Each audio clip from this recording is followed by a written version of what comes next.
Господин Мисаловски, на самитот на НАТО на кој присуствувате, главна тема е зголемувањето на одбранбениот буџет за сите земји членки на Алијансата на 5%. Имаше и некои противања, како например од Шпанија и Словачка. Може ли да ни кажете докаде е дискусијата, како се одвива и како Македонија ќе може да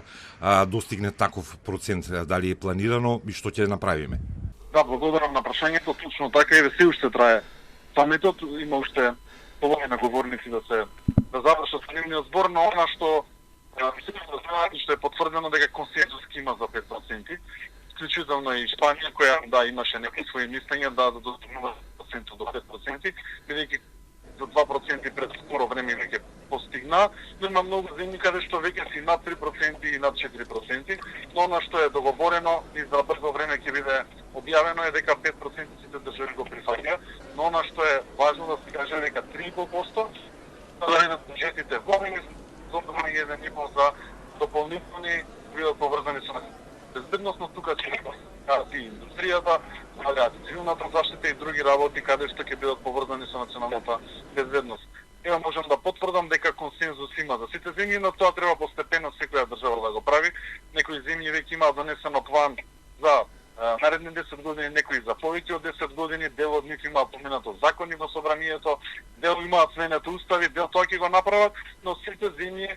де факто, ако во Вилнус беше 2%, еден историски чекор, сега станува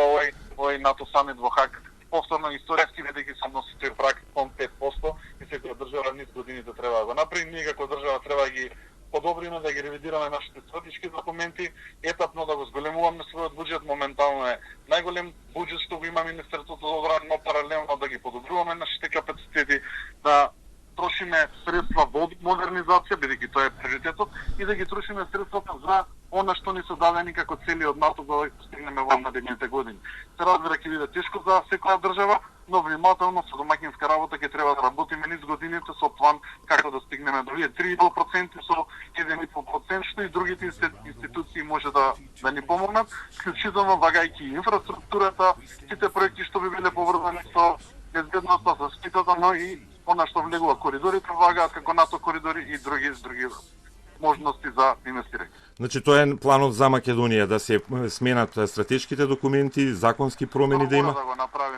Мора да го направиме, бидејќи сега на стратешките документи да ги смениме со новите цели на способност, бидејќи за наредните 10 години треба повеќе средства да се вложуваат во противвоздушна одбрана како цели на способност, но и она се што е друго дадено од НАТО како наши поврз. Можам да приметам дека ве привршува самитот, голем дел од делегациите веќе почнуваат да се избегуваат, така што значи ја знам неколку изјави, така што консензусот е постигнат. Во ред ви благодарам многу за јавувањето и за изјавата. Во секое време.